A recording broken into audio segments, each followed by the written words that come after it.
Hi, I am Lisa from the HR team. Welcome to Soffinger's informative video series. This video covers the monthly process to mark attendance and timesheet as part of the attendance process.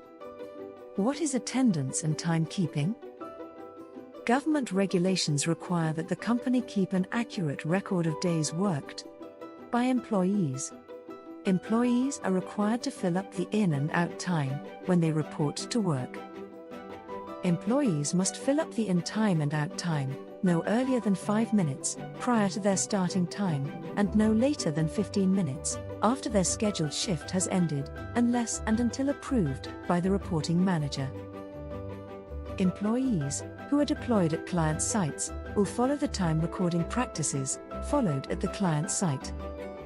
Employees are required to keep track of their working hours and ensure that these details are made available to our Human Resource Department by the second day of each month. Why does attendance have to be marked in a correct way?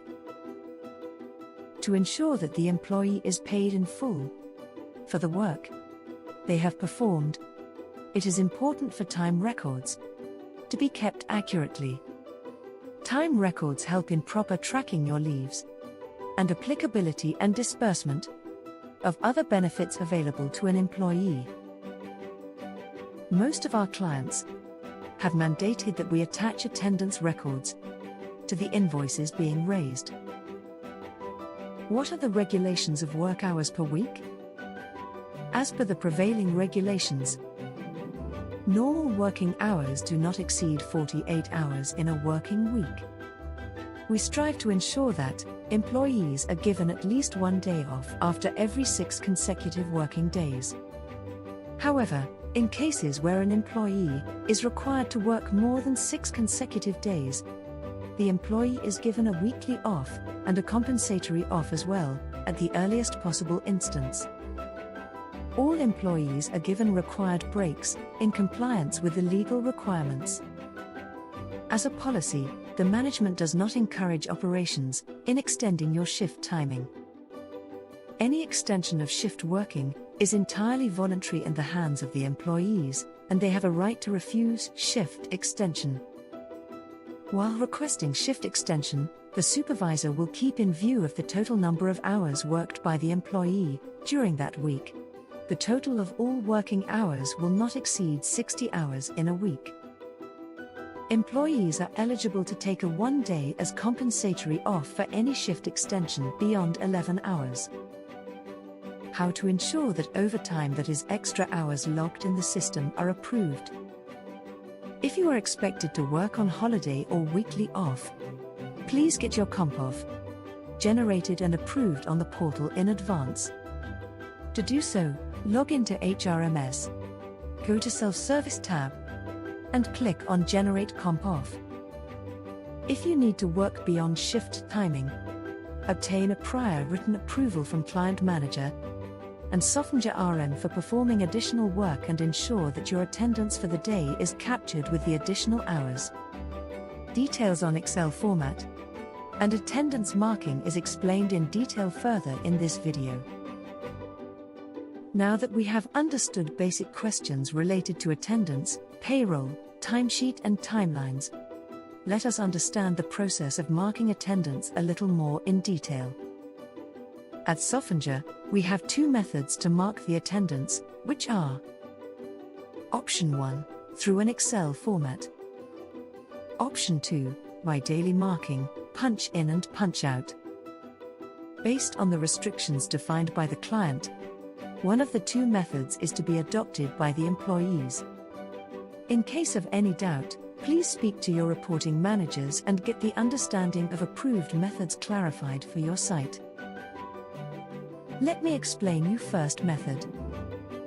To mark attendance through an Excel sheet, log into HRMS, go to Management tab, click on Upload Employee Attendance, click on Download Original File. Fill in your employee details and attendance for each day from drop-down menu. An error-free Excel sheet will not have any cell with colored background or characters. Now let us look at some commonly marked errors. Timesheet with errors will have one or more colored cells. Please ensure you resolve these errors before uploading your timesheet. Error number 1. In time or out time not captured. For days which are marked as working day, it is mandatory to have start time date, start time, end time date, and end time. These fields cannot be left blank. Yellow cell with red font displays this error. Regularize your attendance by adding the missing field. Then save the attendance. Error number 2. Hours worked are less than 5 hours. As per policy, any day where worked hours is less than 5 hours is considered as a half-day leave. Either enter the accurate in and out time or mark the attendance as half-day leave. Rectified attendance display. Error number 3. In and out time captured for weekly off, leave, holiday or comp off. Red cell shows error. If it is a weekly off, then start time and end time fields should be marked 0 as displayed. Error number 4. Working hours more than 11 hours error would be as follows. Please reconfirm with your reporting manager if he or she has approved your working at the site beyond your shift hours. In case approval is not there, please key in regular working hours and confirm the error is no longer visible.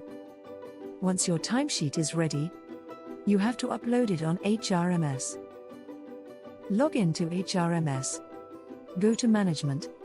Click on Upload Employee Attendance. Search your employee ID. Choose the Excel file and click on Upload.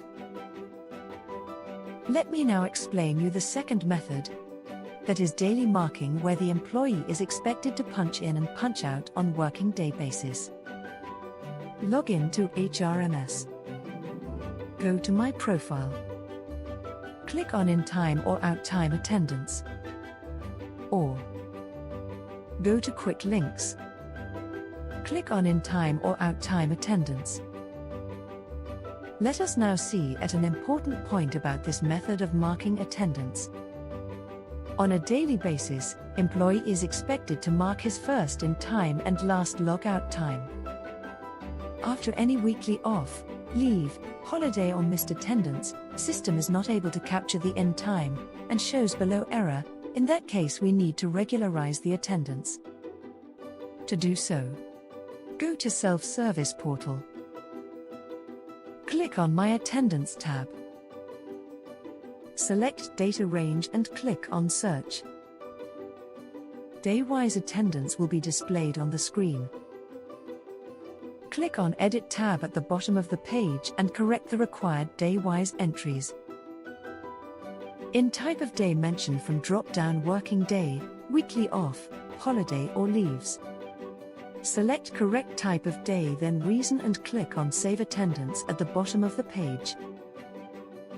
If you want to change in or out time, then click on In Time or Out Time field and correct the time, then click on Save Attendance at the bottom of the page. Remember, for this method, attendance needs to be regularized on account of weekly off, holiday, missed attendance or leave. Once the sheet is uploaded and approved on the portal, changes cannot be made. Attendance for every previous month will need to be regularized, uploaded, and approved on the portal by 2nd of the next month. I hope both the methods are clear to you. A quick recap about what we have understood so far. What is attendance and timekeeping? Why attendance has to be marked in a correct way? What are the regulations of work hours per week? 2 methods to mark the attendance. First one, through an Excel format. Second one, daily marking, punch in and punch out. Ways to have error-free attendance. Regularization process on HRMS. Timesheet submitted at the end of the month on HRMS will be considered as final. You can access this video anytime at HRMS. Go to Self-Service tab and then click on Informative Videos. I thank you all for your time and interest.